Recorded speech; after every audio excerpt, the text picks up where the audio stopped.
Gregi, ti si dobro, da je Dango načel to temo. Pač v našem konvencijskem prostoru, znan kot Gregi legenda, prav nekak baterija teh konvencij. Jaz tega ne razumem, ker moja perspektiva je čisto drugačna. Ja? Ja, glej, jaz sem tam, jaz sem uživam, jaz sem vam fajn, anime gledamo, anime sem menil, mislim, to vsak dan gledamo. Vsaj jaz gledam vsak dan. Ful je bil tudi to misel v starih časih, da sem mislil, da je čisto vsak podoben meni, mislim, da je anime, se jih je samo toliko, gledaš to, se lahko pogovarjam in v starih časih še je bilo tak, vsi smo gledali večinoma enake animeje in to. Ker je bilo samo toliko animejev, ki se jih lahko gledal. Točno tak, pa toliko dobrih, no, tudi to je. Pa jaz sem se vedno koncentriral na zgodbo in sem se vedno rad pogovarjal o zgodbi in potem, kaj si misliš ti, kaj se bo zgodilo naprej, pa kaj ono, pa Ampak danes so se anime razčlenili na VTuberje, na hentai specific, ljudje, hentai kje, pa mimi. Dango tebe gledamo. Dango tebe gledamo. Dango te gledamo.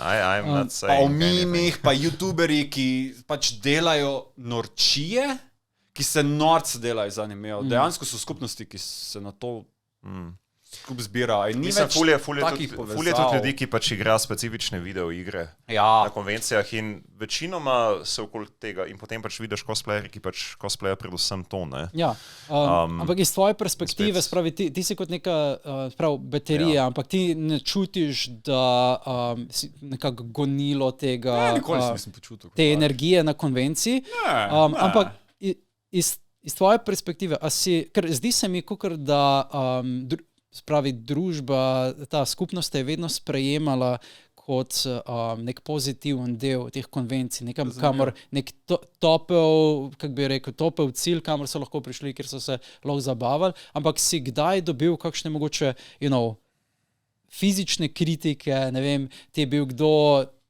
nočem reči, fizične kritike. Ja, dejansko ljudje so prišli do tebe in so ti mogoče zavidali to popularnost. Veš, da dejansko ne.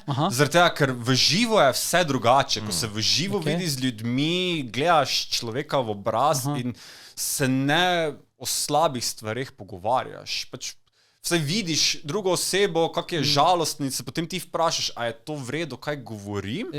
Tako da, kot tak, direktno ne. Imel sem že par primerov, ko je bilo kaj rečenega. Mogoče razmišljam predvsem v primeru, ko bi imel recimo neke influencerje, ki so tudi precej ekstrovertni in bi si želeli pač več pozornosti in bi potem videli tebe kot neko... Ne, ampak ti dejansko navzemaš pač pozornost, ne, hočeš ali nočeš. Ampak predstavljam si, da bolj kot se bo skupnost širila, bolj kot bo ta kultura...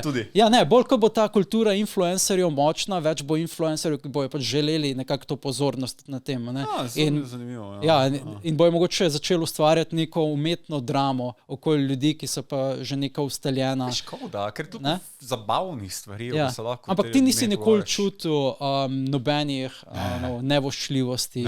Ne. Sploh eno je tudi to, da nisem na internetu, like seriously, mene lahko samo offline najdete, za nalaž nočem po online skakati, ker tam se večino širi slabo, ker slabo pač zbuja pozornost. Pa lahko je, zaradi tega, ker so ljudje anonimni. Ne? Točno tak. Kak si rekel, pač drugače je, če vidiš človeka. V živo pa je drugače in se ful enostavne, čeprav me zadnje čas tako se zadržujem nazaj, pa si ne upam niti več pogovarjati o zabavnih stvareh, ker se počutim, oh my god, jaz se tu veselim in se zabavam, oni pa je tam žalosten, ker se mi zdi, kot da je vsak tretji že žalosten, tako... I don't know. Žalosten v kakšnem smislu? I don't know, but problemi so v svetu, ono je, tisto je. Nisem zadovoljen najbolj z endingom od Attack on Titana. Točno, jaz tu nisem ga preveč, tako da... Tako da veliko žalostnih stvari. Veliko žalostnih stvari in si ne upam niti več tako, sem včasih. A pa sem preveč se začel zavedati. I don't know, tako... Si se začel samo zavedati. Samega sebe zavedati.